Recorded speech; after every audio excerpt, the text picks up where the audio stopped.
Selamat siang, salam sejahtera. Puji syukur kita panjatkan karena berkat rahmat Tuhan Yang Maha Esa, kita dapat berkumpul di sini dalam keadaan sehat walafiat.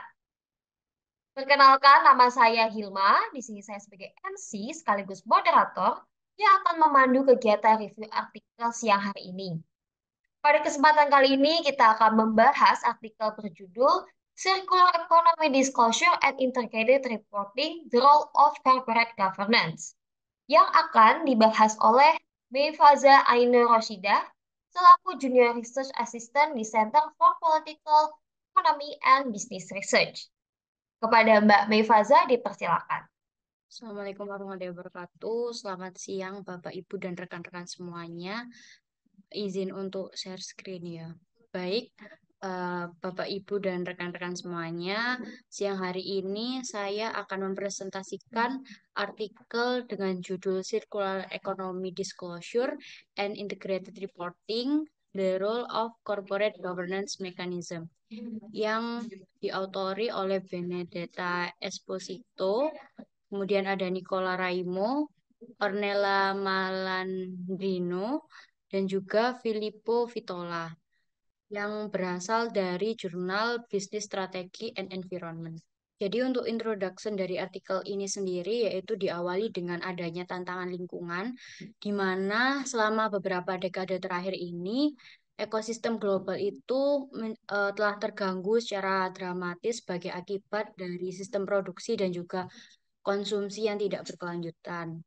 Hal ini menyebabkan menipisnya sumber daya, kemudian adanya perubahan iklim dan pemanasan global yang disebabkan karena adanya greenhouse gas emission atau biasa disebut dengan GRK. Di mana hal ini mendorong para pembuat kebijakan untuk menerapkan langkah-langkah mendesak sebagai bentuk pemulihan global. Kemudian muncullah circular economy ini sebagai solusi di mana circular economy ini dikaitkan dengan konsep akhir masa pakai dan praktik pengurangan, penggunaan kembali, daur ulang, dan pemulihan bahan dalam proses produksi atau distribusi dan konsumsi sehingga beroperasi pada tingkat mikro, meso maupun makro yang bertujuan untuk mencapai pembangunan berkelanjutan, di mana hal ini itu digunakan untuk mencapai berkelanjutan dalam dimensi lingkungan, sosial, dan ekonomi. Kemudian di sini ada respon dari corporate dari circular economy strategis ini, di mana suatu perusahaan itu didorong untuk mengadopsi strategi circular economy karena beberapa alasan, yaitu sebagai pembentukan legitimasi dari perusahaan, kemudian sebagai perilaku isomorfik relatif terhadap pesaing, dan sebagai kepatuhan peraturan terhadap institusi. Oleh karena itu, eh, hal- eh, circular economy pun juga telah diteliti oleh beberapa ahli yang dimana menunjukkan bahwa penerapan model bisnis circular economy ini berdampak positif terhadap kinerja ekonomi dan juga keuangan perusahaan. Kemudian, eh, karena adanya dorongan dari pemangku kebijakan, di sini pemangku kepentingan itu juga membutuhkan information disclosure dari circular economy sendiri, di mana hal ini digunakan untuk meningkatkan pengungkapan keberlanjutan dan mengintegrasikan informasi terkait circular economy ke dalam siklus pelaporan perusahaan, yang dimana gunanya itu untuk memenuhi kebutuhan para pemangku kepentingan.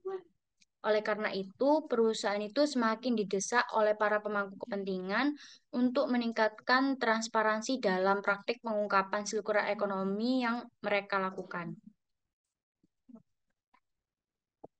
Kemudian di sini terdapat integrated reporting sebagai alat dari pengungkapan sirkular ekonomi sendiri, di mana di sini integrated reporting itu dirasa sebagai alat pelaporan baru yang cocok untuk mengungkapkan informasi lingkungan hidup yang dapat digunakan sebagai kerangka komprehensif untuk praktik pengungkapan sirkular ekonomi. Integrated reporting ini dapat mengatasi kelemahan laporan keuangan dan non-keuangan tradisional, menggabungkan 6 jenis modal yang berbeda, seperti finansial, manufaktur, intelektual, manusia, sosial, dan hubungan, serta alam. Kemudian di sini ada kesenjangan penelitian dan tujuan dari penelitian ini. Beberapa peneliti itu sudah mulai mengeksplorasi terkait dengan pengungkapan sirkular ekonomi eh, yang diungkapkan di berbagai lokasi geografis yang berbeda, seperti ada dari Sri Lanka yang menurut penelitian dari Gunarte tahun 2021, kemudian ada di Afrika Selatan menurut penelitian dari Mieza tahun 2021, di mana di sini penelitian-penelitian yang tadi sudah saya sebutkan itu menggabungkan analisis laporan terintegrasi dan keberlanjutan. Kemudian kontribusi lainnya dari penelitian ini tuh telah mengeksplorasi keterkaitan antara pengungkapan integrated reporting dan juga circular economy yang mana memberikan wawasan teoritis berdasarkan prinsip-prinsip pemikiran terpadu. Oleh karena itu, penelitian ini tuh bertujuan untuk yang pertama menyelidiki sejauh mana perusahaan itu dapat memberikan informasi sirkular ekonomi melalui laporan terintegrasi dan mengetahui dampak variabel tata kelola perusahaan terhadap tingkat pengungkapan sirkular ekonomi terhadap konteks integrated reporting. Selanjutnya, literatur review dari penelitian ini, untuk teori penelitian ini tuh menggunakan teori pemangku kepentingan dan juga teori agensi untuk melihat dampak karakteristik dewan direksi dan komite CSR terhadap jumlah informasi sirkular ekonomi yang disebarluaskan oleh perusahaan. Oleh karena itu, memperluas konsep dasar teori agensi dan teori pemangku kepentingan agensi menganggap hubungan implisit yang dimiliki oleh organisasi dengan pemangku kepentingan dan pemegang saham. Oh ya, saya lanjutkan terkait dengan ini ya, mulai dari literatur review. Jadi literatur review dari penelitian ini itu menggunakan teori pemangku kepentingan dan juga agensi di mana untuk melihat dampak karakteristik dewan, direksi dan juga komite CSR terhadap jumlah informasi sirkular ekonomi yang disebarluaskan oleh perusahaan dalam laporan terintegrasi. Di mana teori ini itu menganggap bahwa perusahaan itu sebagai hubungan dari kontrak antara pemegang sumber daya dan juga agen. Oleh karena itu, dengan memperluas konsep teori agensi dan juga teori pemangku kepentingan, di sini menganggap hubungan implisit yang dimiliki oleh perusahaan dan pemangku kepentingan dan pemegang saham hubungannya itu adalah relevan. Teori ini itu memperluas hubungan klasik prinsipal dan agen dengan menghubungkan hubungan yang sudah ada antara manajer dan juga pemangku kepentingan. Untuk hipotesis dari penelitian ini yaitu hipotesis pertama, pengungkapan sirkular ekonomi itu dipengaruhi secara positif oleh ukuran dewan direksi. Hipotesis kedua yaitu pengungkapan sirkular ekonomi dipengaruhi secara positif dengan keberagaman gender dewan. Hipotesis ketiga yaitu pengungkapan sirkular ekonomi dipengaruhi secara positif dengan independensi dewan. Dan hipotesis keempat yaitu pengungkapan sirkular ekonomi dipengaruhi secara positif oleh pentingnya komite CSR.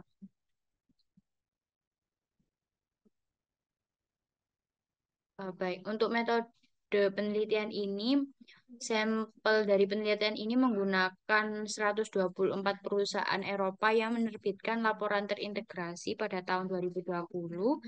Kemudian untuk variabel dependen dari penelitian ini yaitu tingkat pengungkapan dari sirkular ekonomi yang diukur melalui pengembangan Circular Economy Index atau SEDI untuk menghitung variabel terkait dengan circular economy.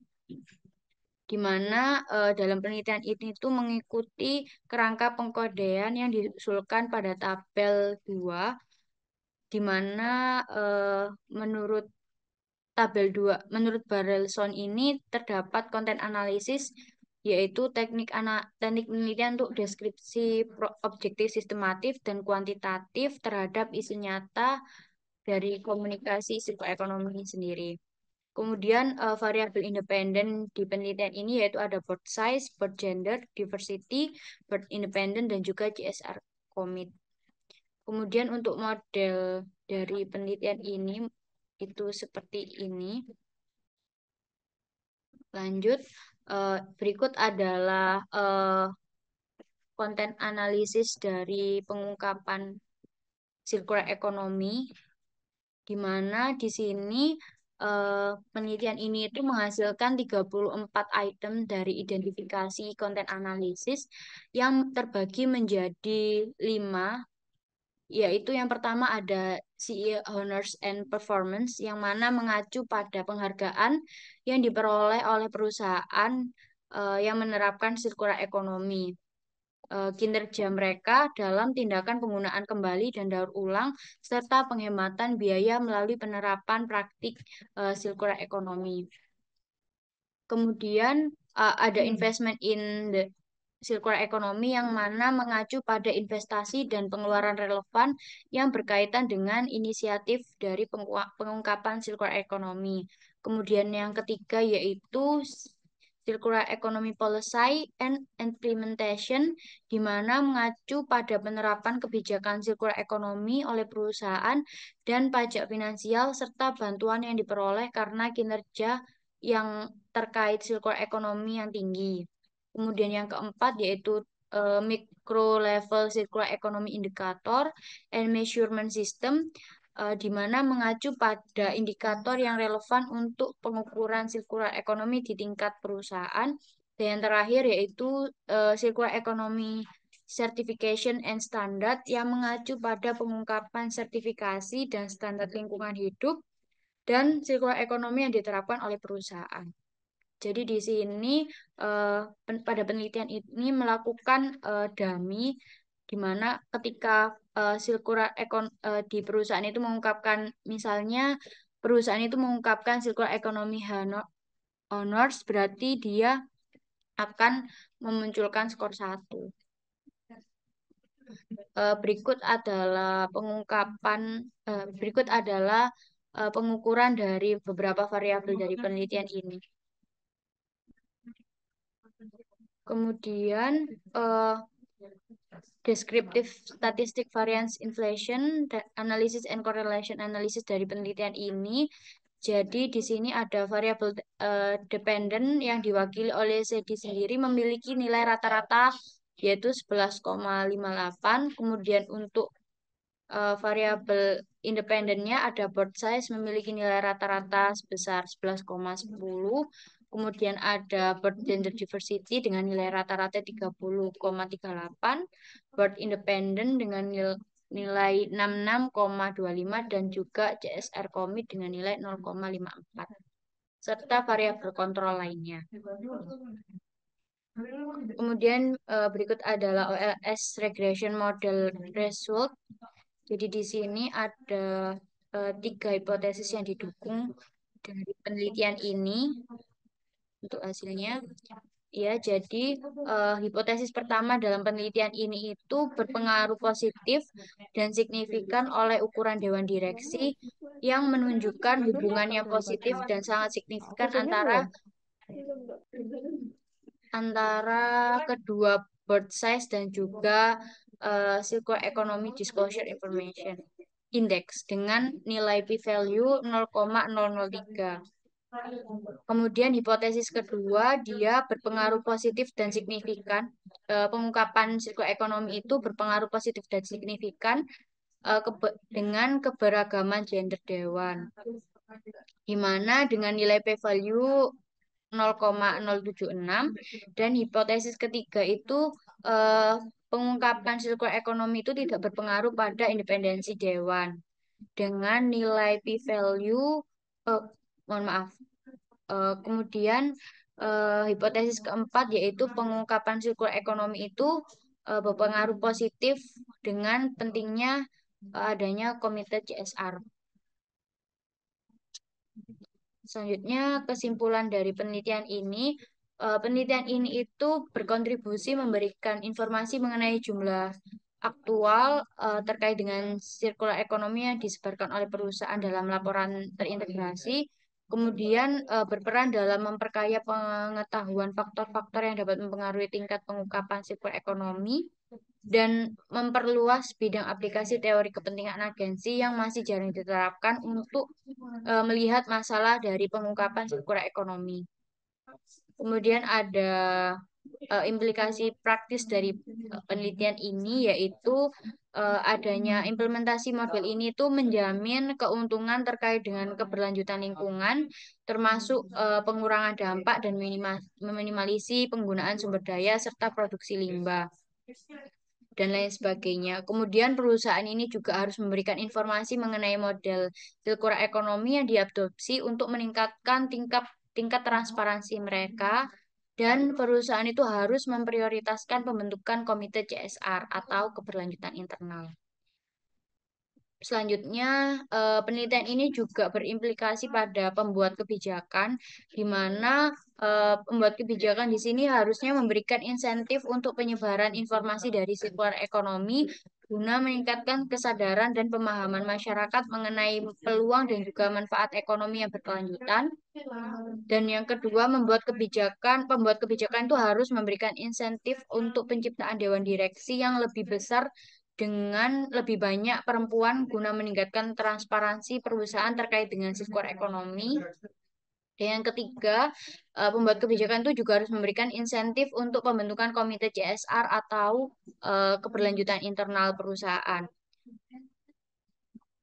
Untuk keterbatasan dari penelitian ini, yaitu penelitian itu hanya menggunakan 1 tahun aja, yaitu pada tahun 2020, yang tidak karena peneliti tidak memungkinkan untuk memahami evolusi kebijakan dari pengungkapan sirkular ekonomi, dan yang kedua keterbatasannya itu pada sejumlah karakteristik dewan direksi saja.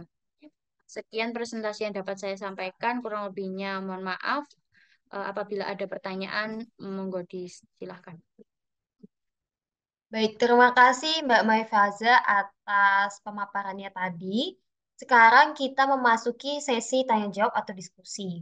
Jadi untuk Bapak Ibu sekalian yang memiliki pertanyaan atau ingin mendiskusikan seputar artikel yang tadi dibahas, boleh langsung raise hand dan kemudian di open mic. Kalau misalnya ada kendala jaringan, juga bisa menuliskan pertanyaannya atau hal yang ingin didiskusikan melalui kolom chat yang ada di Zoom meeting. Dan untuk artikel atau jurnalnya itu sudah saya kirimkan kemarin di grup pejuang disertasi. Jadi kalau misalnya Bapak dan Ibu sekalian mau baca-baca lagi juga dipersilakan. Dan nanti setelah acara saya akan membagikan PowerPoint yang tadi dipaparkan oleh Mbak Meifaza. Bagaimana Bapak dan Ibu sekalian? Apakah ada pertanyaan atau hal yang ingin didiskusikan mengenai artikel pada siang hari ini? Saya ingin menginformasikan bahwa SK Dataset selain mengadakan agenda rutin review artikel, sebentar lagi, tepatnya pada tanggal 27 Februari, kami akan mengadakan kegiatan seminar. Nanti untuk info lebih lanjutnya akan saya kabari melalui grup pejuang disertasi. Baik, karena di kolom chat Zoom saya lihat belum ada pertanyaan dan tidak ada yang raise hand pula. Jadi saya simpulkan mungkin belum ada pertanyaan atau hal yang ingin didiskusikan oleh Bapak dan Ibu sekalian. Namun jika ketika membaca atau setelah membaca nanti ada hal yang ingin didiskusikan, bisa langsung chat di grup pejuang disertasi, maka akan kami balas nanti. Oke, baiklah. Sekian Ibu Bapak sekalian. Saya mengucapkan terima kasih atas kehadirannya. Sekali lagi, saya juga ucapkan terima kasih untuk Mbak Maifaza selaku narasumber. Semoga agenda rutin review artikel ini bisa bermanfaat untuk kita semua. Saya selaku MC sekaligus moderator yang bertugas, mohon maaf apabila ada salah kata dan perbuatan. Saya pamit undur diri. Wassalamualaikum warahmatullahi wabarakatuh.